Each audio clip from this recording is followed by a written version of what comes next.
good evening, and thanks for joining us. We're here to talk about the Startup Lexicon. I'm Kevin Gannon, and really pleased to say that we've got Eamonn Carey and Ken Valledy, the authors of the Startup Lexicon, here to tell you all about it. So, Eamonn, if I can just start with you to ask about your background and just a little bit about that. For sure, yeah. So writing a book was something I always wanted to do. I was a journalist originally, so studied that in college, but ended up getting onto the startup track in about 2005. So started my first company back home in Ireland then, and have started a couple of companies. Some of them have been successful, some of them less so, but ran companies for the best part of 8 or 9 years, and then started kind of doing some angel investing, mentoring on Techstars and other programs, and ended up becoming a managing director on Techstars, a big accelerator program, initially in New York and then more recently here in London, and doing a lot of angel investing and fund investing. I'm now a partner at a VC fund in Estonia, and have invested now in close to 100 companies around the world, so have been kind of, in the startup world for life, basically. Great. And Ken, I think you've got a slightly different background, but slightly just as interesting. Yes, I haven't invested in 100 or so companies. I'm a marketing. No, give it time. I'm a marketing guy, brand guy by profession. Up until 8 years ago, I was in the brand world. I used to work for AB InBev, Anheuser-Busch, the big global brewer. Did a few brand director jobs there, and I think about 8 or 9 years ago, I started to find out about startups, especially in Shoreditch in East London, and was taken aback by the enthusiasm, the positivity that they had. And it made me feel quite old and staid, to be frank. And I thought, my goodness, can I keep in the corporate world for this long? I want to work with these guys. So I saw an opportunity for a position in the middle, to actually join the corporate world, my old world, with the new world I was discovering, the startup world. So roll forward to where we are now. I'm co-founder of a company called Progressive, and we, as I say, sit between brands such as Procter & Gamble, GSK, Mercedes, DFS, Walgreens, Boots. They give us briefs, and then we go out and scour the worldwide startup ecosystems and come back to the client, the brand, with some options to help them with this brief. So I've been called quite a few things, but I'm like a connector or a cupid in the middle of the corporate world and the startup world. That's great. So tell me a bit about the book and where the idea for the book came from. Well, I think for me, it kind of started with me 9 years ago. So I was getting a bit fed up with some of the corporate terminology, things like ducks in a row, goalposts have moved, sing from the same hymn sheet. And I started to think, God, this kind of language was making me depressed. Surely the startup world, which I was discovering, doesn't have this. So I started to go into the startup world, met some startups, and realised, maybe to my surprise and horror, that there was just as many words out there that startups use. Things like burn rate, run rate, convertible note, Series A, B, C. And I thought, what are these guys talking about? Now, my pride got in the way, and I winged it. If I'm honest, for the first couple of years, I kind of Googled and got by. And I kind of got into it, should we say, became accepted, and forgot about it. And then a couple of years ago, it was mentioned that this language startups have, and isn't it a bit confusing? And I thought, my goodness, there's an opportunity there maybe for a book. And I started to write down 30 or 40 words, or type in 30 or 40 words, and they went into the cloud somewhere. And then Katie, my wife, about a year ago said, when I was talking about the future and everything, what about that book idea? And I thought, I've got that file somewhere. So I found the file, realised that there was a start. I had started, but it was nowhere near a finished article, nowhere near. And I needed someone with my day job. I needed someone to write the book with me, not only to bring in words and experience, but also to help me between us to pull this Word document as such together. So I thought of Eamonn. Literally, it was like, I don't know if the exact date, but last spring, April time, when the pubs opened. On the day the pubs opened, and there was nothing linked with Eamonn here with pubs and opening, but I just said... The token Irish guy. And the day before, I thought, I'm going to do this book, and who can I do it with? And it literally was, I'm going to get in touch with Eamonn. That day, I said, Eamonn, I emailed Eamonn and said, I've got an idea. Do you want to meet for a coffee? We met in a square in Angel. Union Square in Angel. Union Square. And I just threw this idea at Eamonn. I didn't pitch it. I just said, this is the idea I've got. And luckily, at the time, you said, let's do it. So it was like a 20-minute talk over a coffee. Yep. Idea turned into, yes, let's do it. And then roll forward a couple of months. We were working with the right book company. We needed the publisher as well. And then it went from there. So it was an idea. It was an idea from 9 years ago. It got buried for 7 years. It came back up again last year, one talk, and then we went on the path. So can you tell me about the purpose of the book, the big idea behind the book? Just Yeah, I think one of the things that was really interesting when we met and we talked about the idea was that over the years working with lots of companies on Techstars, talking to companies that were going through, starting in universities or, going and giving lectures in various different places, I would hear the same refrain over and over again, that the people would go, someone is asking me about my CAC to LTV ratio, or, what my burn rate is, or what my, cash out date is, etc. And I've no idea what they're talking about, right? And so it resonated with me that this is something that everyone from, folks who are kind of in university or folks who are thinking about starting businesses, right the way through to people who've already raised money for their companies, or people who are working in the corporate world have challenges with, right? This is a language that's evolved from a group of people that are very technically capable, and technically capable people love acronyms and long words, and so it was kind of opaque and impenetrable for a lot of people. And what we wanted to do was kind of create a primer, right? Like something that you could glance through and get a 100-mile overview of a word. And then if you really want to dig in on what run rate means, or if you really want to dig in on what ARR stands for, there are lots and lots of different places. We're not trying to write Encyclopedia Britannica. We're trying to give you just that overview, that primer, and just something that will make you feel a little bit more comfortable as you're going into some of these conversations with investors or partners or mentors or other folks that you'll meet along the way. Right. And then, you've kind of hinted at this, but who was it for? Who was the book kind of aimed at? Well, as a good salesperson, right? Everyone, please. Anyone buy a copy. Buy it. Honestly, I've sold copies to people who give it to their parents, so that their parents know what they're doing in the world that we work in. So, obviously, a great stocking filler for Christmas coming soon. But no, I think you got to do it, right? But in general, we thought a lot about students in particular when we were starting out. So, increasingly we see kind of universities around this part of the world and further afield running entrepreneurship programs, running accelerators, running startup weekends and different events. We thought about people going through accelerators like Techstars or YC or 500 Startups. So we thought about kind of founders, people who are thinking about being founders, and then I think a wider group of folks around that, as you said. I also feel from talking to people that I'm a big believer there's people out there who haven't gone down the normal academic route and are great business people, and the language could be a barrier to them, and it's a confidence thing sometimes, and we all have that, this kind of imposter syndrome. And I think there's a lot of people out there who feel that they can't be a good business person, maybe because of their background, maybe because of the path they've taken, and they may see the language as just confirming that perception they have. And I want it to kind of be a break down the barriers and help people read parts of that book and actually sit in a conversation with someone, and they can stand on their own 2 feet, and they can, contribute and be confident enough to contribute and take their idea forward. So yes, universities, as we said, and people starting their own business, and accelerators and corporates especially who want to work with startups. But I also think there's loads of people out there who have a good idea, have the ability, and maybe for them the language is just that small reason why they're not taking that first step. Yeah. Great, thank you. And in terms of kind of creating the definitions within the book, how did that come about? How did you kind of decide on which ones to go with? And because there's obviously a huge amount of choice. I think well Ken had a list to start with, and I guess our MVP was kind of a bunch of words in Google Sheets. So left-hand column was the word, right-hand column was the definition, and then we could kind of comment forward and back and go, I think this word should be included, I'm not sure about that one. So I think we ended up with probably a list of about 250 or 280 words, and then we edited it back down to 201 or 202. And then we started writing the definitions. The process is interesting, right? Because if one person is writing a book, it's one tone of voice. If two people are writing a book, they write in very different ways.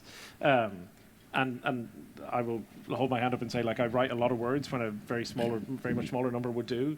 And so we had all of these kind of definitions. Some of them were like book length, and some of them were super short. So we had to kind of go through a process, probably 5 or 6 edits. At least. Yeah, where we went kind of forward and back. So we had this Google Doc, which had all the words and definitions on, and then we'd work with the White Book Company, and it would be like getting your grades back from a teacher. So we'd get, here's what we think, and this tone's not quite right, and you need a comma here, and it was read everywhere, in a good way. And we sat there and worked through all the edits. It's the wrong term, but I would say each of the definitions has been remixed or tweaked at least 6, 7, 8, maybe 10 plus times, be it in length, tone, words, everything. The definition still, in essence, is the same, but they had to be moulded together and to give that same feel, and that was quite a long, drawn-out process. But most of them are fairly concise, so it's not about kind of having a huge... Yeah, like as I say, there is a world where we, raised a bunch of money from a VC and created the Encyclopedia Britannica for this product. But really, actually, what we wanted to do is that kind of primer, that 100-mile overview. So yeah, some of the words were pretty long to start with, but I think we edited them.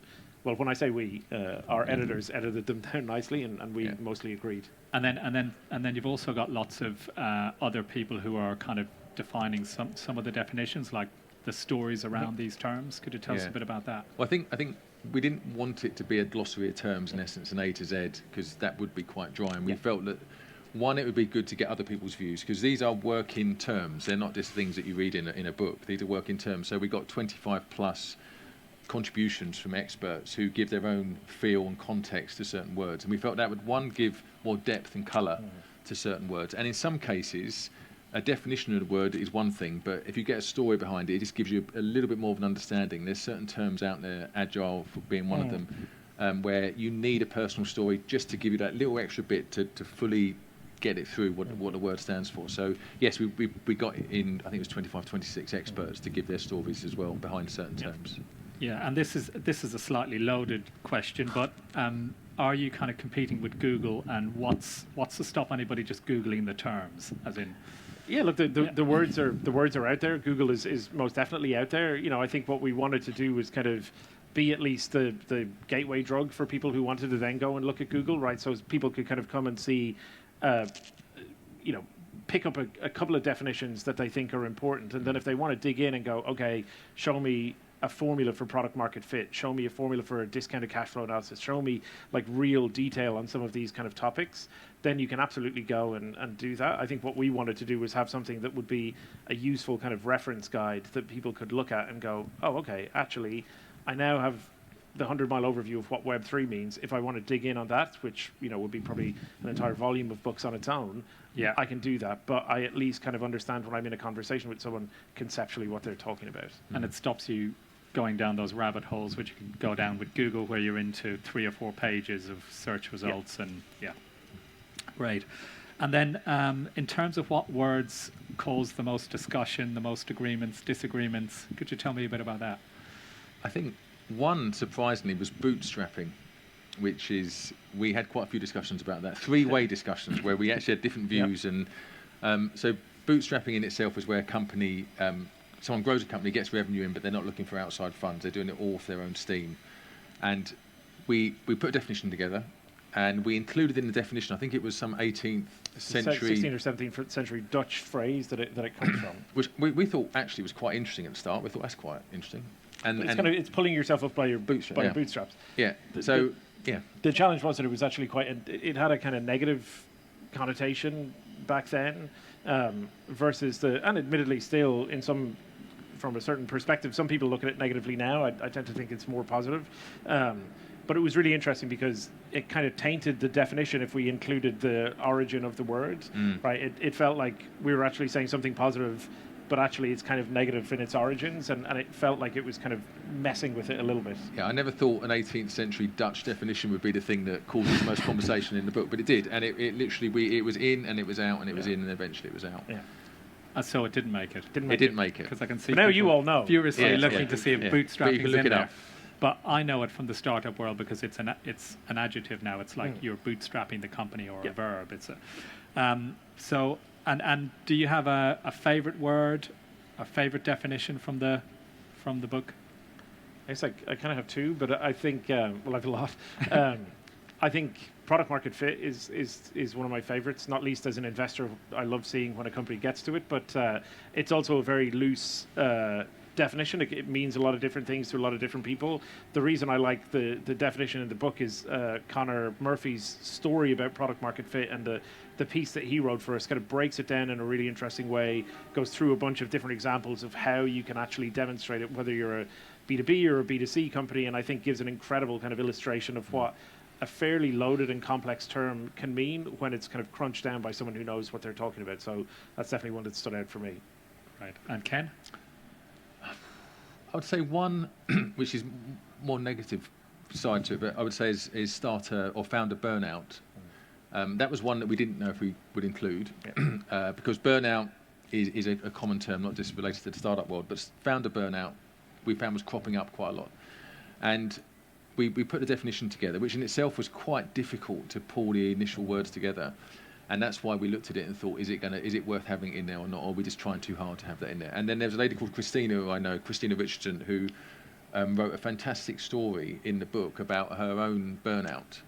And I gave her from memory a list of potential words that she could write a story around. And I didn't think she'd come back with that, because it's quite a personal word and story. And she came back, and it's worth reading. She came back and went through her own symptoms she had and what happened to her. And it just kind of crystallised it for me. I just thought, my goodness, we've got to keep this in. And it just made I think it made the book even more human in a way, having that story. And I think that's the other thing the stories brought. They brought a human aspect to what can be quite a dry subject in some cases. And that, for different reasons, maybe was my favourite word, because that was the one maybe that touched me the most when I got the story back. And there was no way then that word's going to get left out of the book. What about ones that were left out that you think, actually, if we do another edition, are the ones that could make it back in, or would there be new words? I think there's always going to be new words. I think one of the challenges with anything like this is, we submitted the final draft of this book in January, and I think we could probably write an entirely new book with 200 terms that have kind of cropped up in the intervening period. And I have, as is always the case with your most helpful friends, like, when the book came out, I started getting a bunch of emails from people going, "Can't believe you don't have this word in. Oh my God, you don't have Soonicorn in." It's like, that's not a word, right? Like, you've just made that up to annoy me.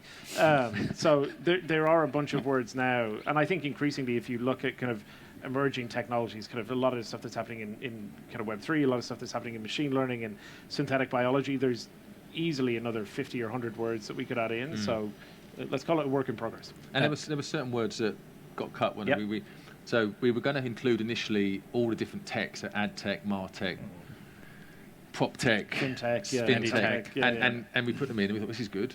And then there were more and more and more, and we just thought, this looks like, it could look like we're filling the book it's kind of too like much. it's the same definition, just going, fintech is technology for health tech is So we decided to put a bracket in, and then tech, and then say that people put the subject in front of the tech. So all those, there's about 20 words there at the time we decided to shelve them, that initially were going to be in the book. Yeah, well, we just wanted it to be all killer, no filler.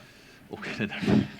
And we had, and the funny thing is that since we've also got a podcast series about the book, and we've been talking about certain words in each episode, and there's certain phrases that you come up with, and I say, my goodness, that's not in the book. Why didn't you mention that before? Like, you just literally come, oh, that's a so-and-so, that's a so-and-so. And I thought, well, we've got to get that in the next book. Yeah, but it's perfect for the podcast. Perfect for the podcast, yes. But I think there's always, this language is evolving like any language all the time. The question is, will some of the words in the book not be relevant in a year? Because I think as Web3 and all these new terms, smart contracts and everything start to become more prominent in language, will some of the old terms that startups use, will they drift away? Yeah, like we don't have, SMTP, right? We don't have TCP IP, we don't have HTML, like all of these old acronyms that people used to use in the very early days of the internet. So there are certain words that I think will disappear and dissipate over time, that will disappear, and others that we'll definitely have to include. Maybe the old lexicon. Yes. The vintage one, right? Yes, You from can the get it printed 90s or on something. vellum paper. Yeah. And then what about the feedback so far? So what's been good? What's any kind of more interesting bits of feedback that you've had? So far, it's been really positive. We obviously go talking to a lot of people about the book, and I'm sure people who know me get fed up with me mentioning the book.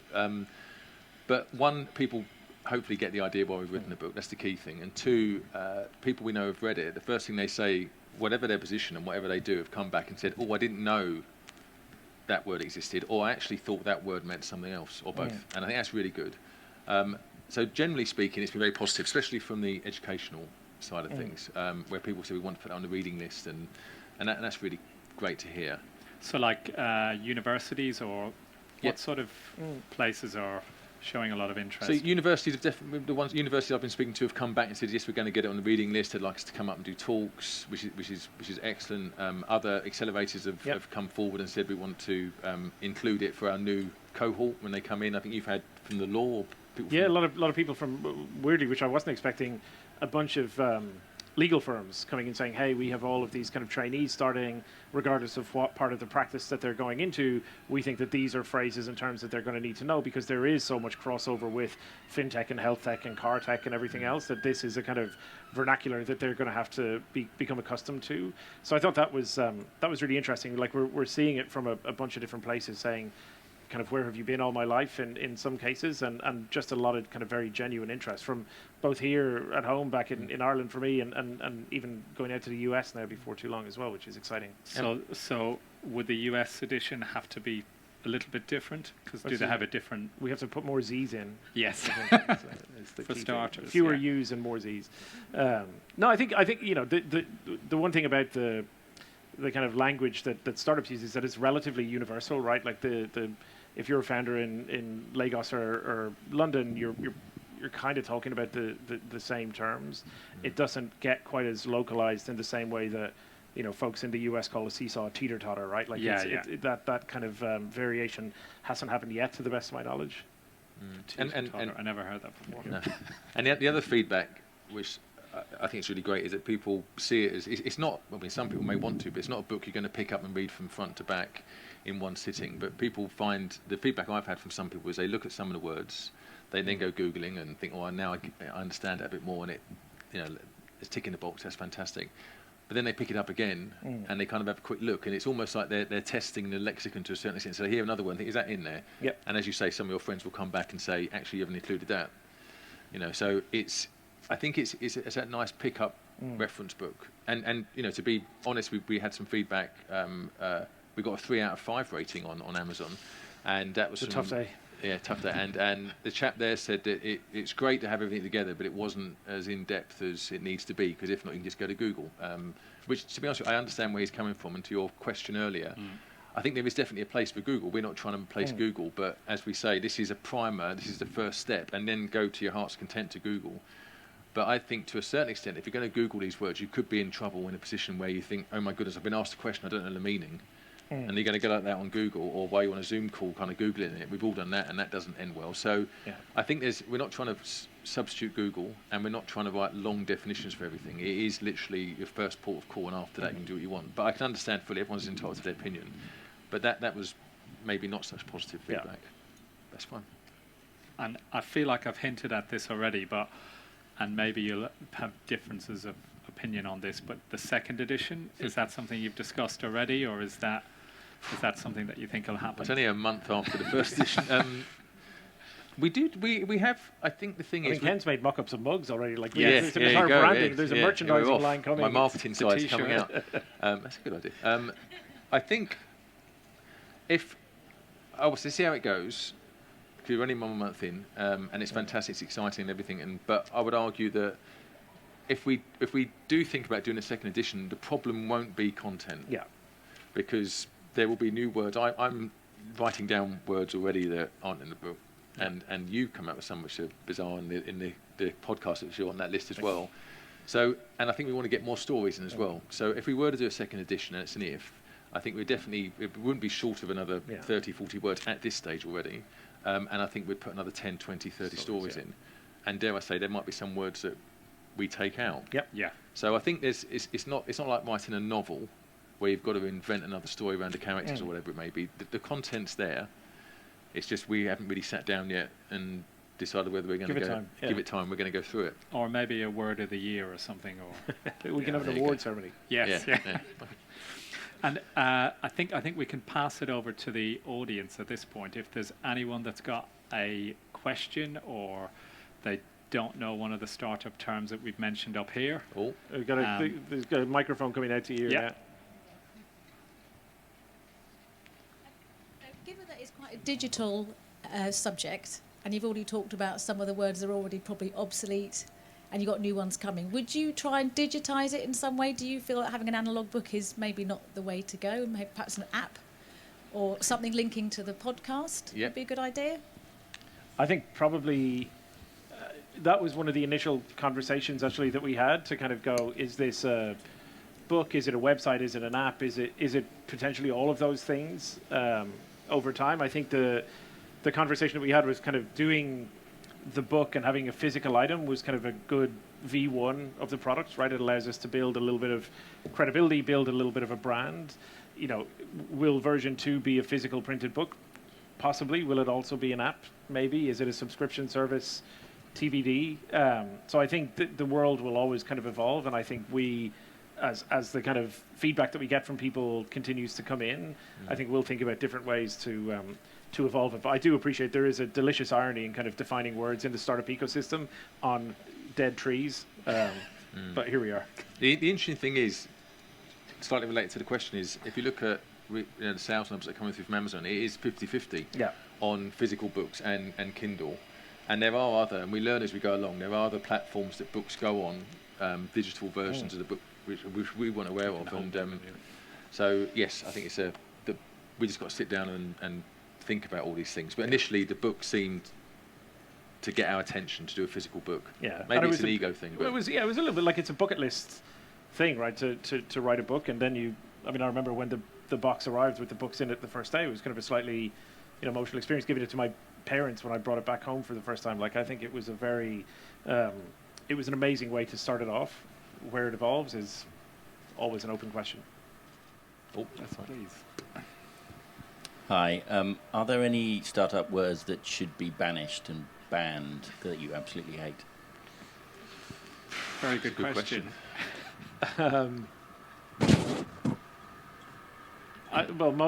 Web3, right? Like, I can live without that.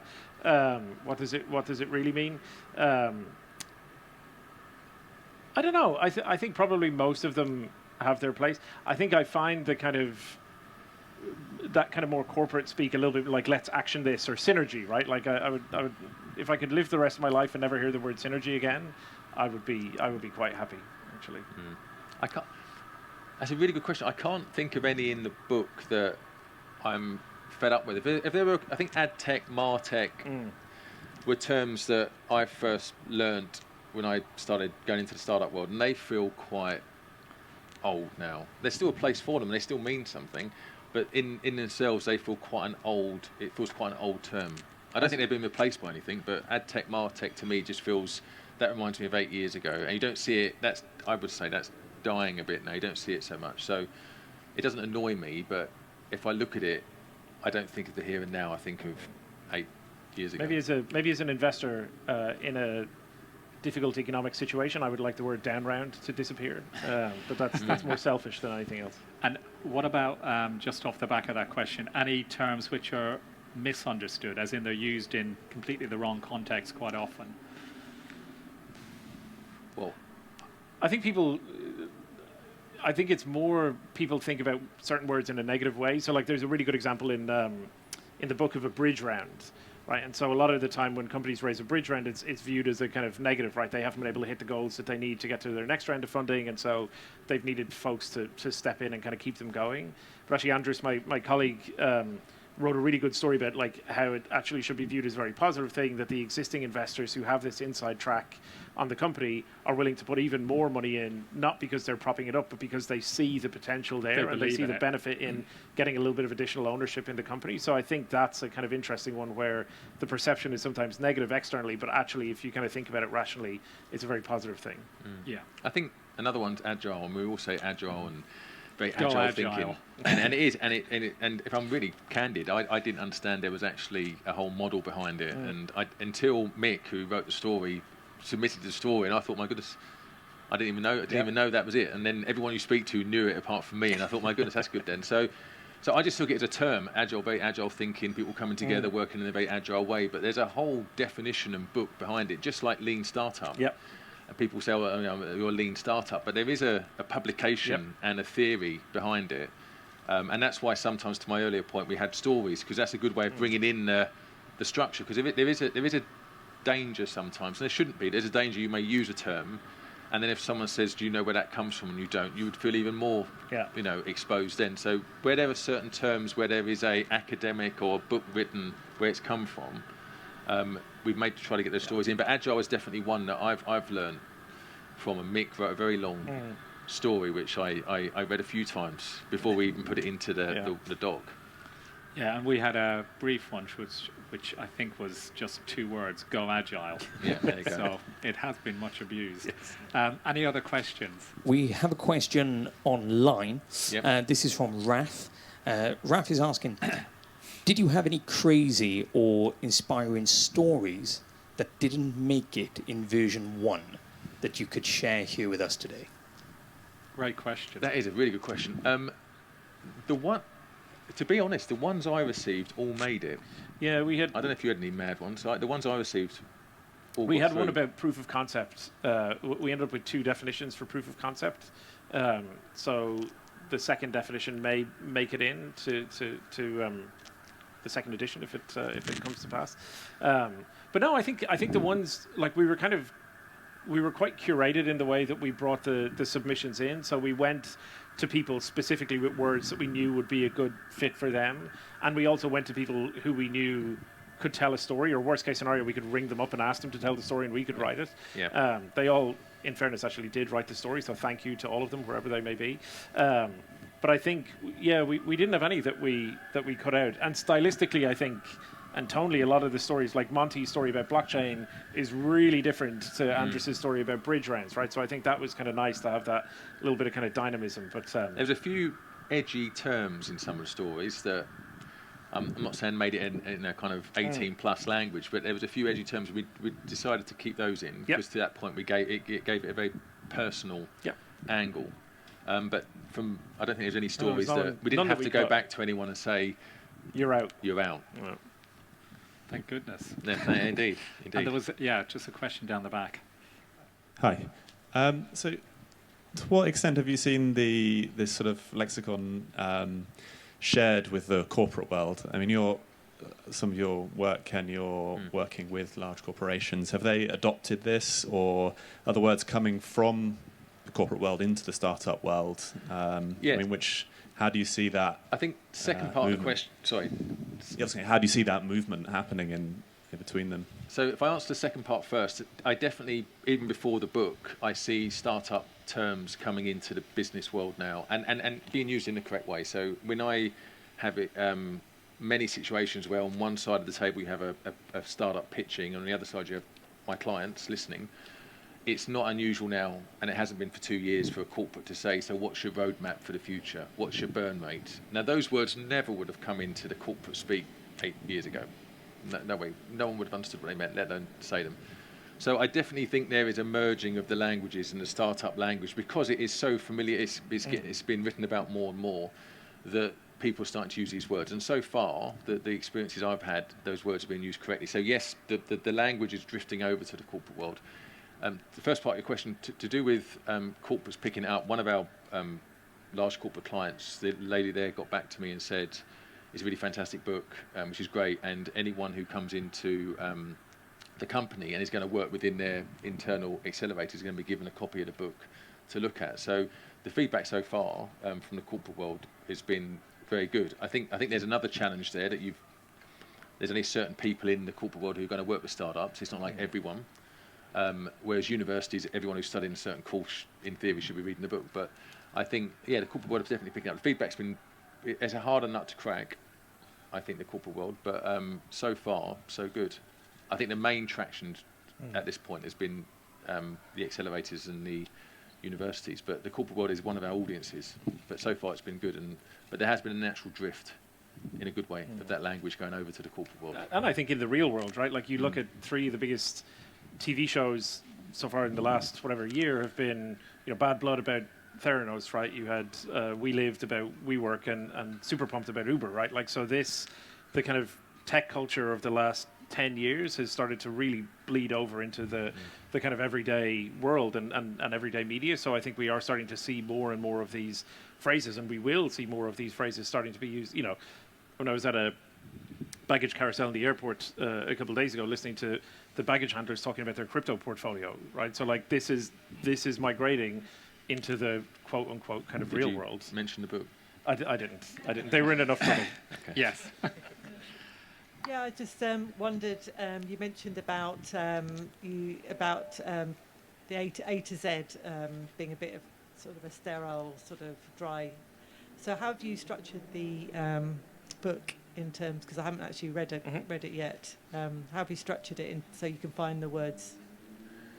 It's still A to Z, but we've tried to most of the definitions are one paragraph, some are 2 paragraphs long. So it's an A to Z, but you can quickly flick through and get to it if you want to go C, D, E, and get into the detail. There's the letters at the top of each page, so you know where you are. But generally speaking, it's not a big section A, big section B. It'd be a lot thicker if it was. It's still an A to Z because that's a logical way of doing it. But what we wanted to try and do is not almost have like definition, because that would be a very dry glossary of terms. We try to interact it with stories. Some definitions are slightly longer, so hopefully it feels like it's flowing, but behind it all is still the old-fashioned standard A to Z structure. We have another question online. Okay. Again, Raf is back with us. He is asking, are you planning on translating or localizing it for version 2 in French or German, for example, to start with? That's, after all, what big success do. Peut-être. Yeah. I hope so. I'd like to think so. I think if the demand is there in other languages, I'm certainly it's something that we would be very open to doing. Yeah, why not? I mean, absolutely. If there's a demand, absolutely. I think the interesting thing would be, and I don't know the answer to this, is are there similar words? Are the words the same in other countries as well? It's okay translating them, but it depends if some of those terms. I don't know how far some of the terms travel. Yeah. Some definitely do, but I don't know how far some other ones do. Yeah, the German translation might be 10,000 words longer. Yeah, it might be twice as thick. Take a bit of time. And there was a gentleman just there in the black. Yeah, thank you. Your lexicon is based on startups. Do you think there's opportunities for a lexicon for other industries? And is that something you might look at? We did think it. Yeah, good question. Short answer, yes. I think it was something as we were kind of starting to do this, and actually to one of the questions earlier, when we were starting to think about, hey, what if this was a website? What if this was an app? What, the natural kind of extension of it is, well, lots of industries have their own, unique sets of words that people use and that confuse new entrants to that industry or people who are on the periphery of it. So it definitely feels like there is a brand on which we could build. It just so happens that the industry that we both know the most about is the startup world. I think were we to do one for the legal industry, it would probably be more of a franchise model. I think were we to do that. Yeah, I think there's definitely other areas. I mean, we've discussed before areas like gaming and esports. It's not our area of expertise, but there's a whole load of terminology in there that when I speak to anyone who's into gaming and they sometimes throw terms in, I think, my goodness, what does that mean? Yeah, even the blockchain world, Web3, like there's Web3, the Web3 lexicon, that would take some time. Definitely couldn't do that one in print. No, that would be online. But no, absolutely. I think at the moment we stick to version 1 of the lexicon, see if we get to a second edition. But if there's definitely options to go into other areas, but it would have to be working with another expert in that area to help us pull it together. As founders here now, I'm as an investor, my job is to preach focus at all stages in your company's life. So we have to focus on V1. Then we'll get to our Series A. Very good. And just. I don't know if this question makes sense. I'm trying to figure it out myself. How do words take off? Where enough people are using them, is there a trend?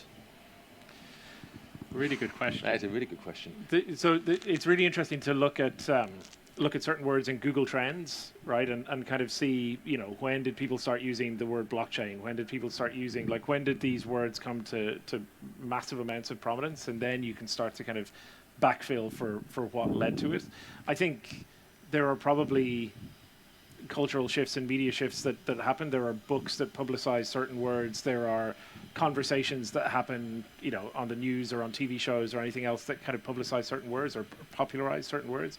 I think a lot of it starts, certainly in this industry, a lot of the words and phrases started at a very low level, kind of in very kind of technical words or as very legal words, right, in terms of convertible notes, convertible debt, et cetera, and then as more and more people started talking about it, it started to become a kind of more mainstream concept. So I think there is an inflection point that certain words do hit at a certain point in time that make them much more part of the everyday vernacular.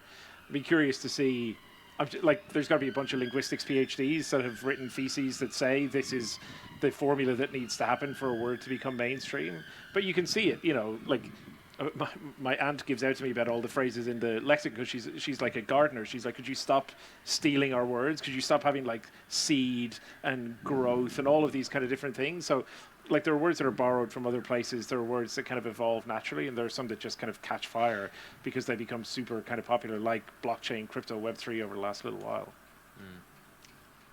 Yeah, I think as I said earlier, the challenge with anything like this is what words not to include, because it's just going to evolve so quickly, and some have been around, some are still not invented yet. I mean, 6 months' time they're going to be quite commonplace. So I think the tracking the words and trying to work out, if we go down a second edition, which ones to include and not, will be quite difficult. Yeah. Great. I think that we might have time for one more. Yeah, so my question would be, do you think the words are necessary? What's your thoughts on that? It's good questions. I mean, it is a good question. I think one of the challenges that maybe startups have, and founders have in particular, is that they have a tendency to default to making things sound as complicated as possible so that they sound smarter than everyone else. And actually what most companies need to do is explain things in a way that a 2-year-old could understand what they're doing. So I do think there are some fairly esoteric terms out there that are designed to exclude people, I think, in some ways, right? They're designed to be kind of slightly opaque and make you go, good grief, like, what are they talking about? That actually, blockchain is a database, right? Like, there's a whole bunch of different examples of these types of words that can be very confusing, but can be explained in a far more simple and elegant way. And I do think that, and I try and send it to, I don't know if they all read it, but like, George Orwell's essays on writing are particularly good in terms of like, don't use more words than you need to, don't use confusing words when you don't need to. So there is an argument that says simplicity is elegance, but having met thousands of founders over the years, there's no way that I'm going to change their tendency to kind of put as many adjectives and acronyms in there as possible so that everyone goes, I need to have a second meeting to understand actually even what they said in the first 10 minutes. I think you get to a point where it's a confidence thing, where you get the confidence to question someone. So I've not had it recently, but if I was in a meeting now and someone came out with a term, I'd be fine to say, I've got no idea what that means. Whereas 6-7 years ago, I'd be writing it down, nodding my head and trying to find out what it meant. So I think there is a danger that people will invent their own terms, but I think that's a good thing. If the ones that survive, I would like to think, are the ones that mean something and are worthwhile, and the ones that die are the ones that are just used for ego. But even within the companies that we work with, each company sometimes has its own internal language. And so when you start working with one of the big corporates, they have all these acronyms that you're like, well, what does that mean? And it's something usually just as abbreviated. For speed, I think, in a lot of cases. But Ken and Eamonn are going to be around afterwards if anybody would like to talk more, ask any more questions. So thank you very much. Thank you. Thank you.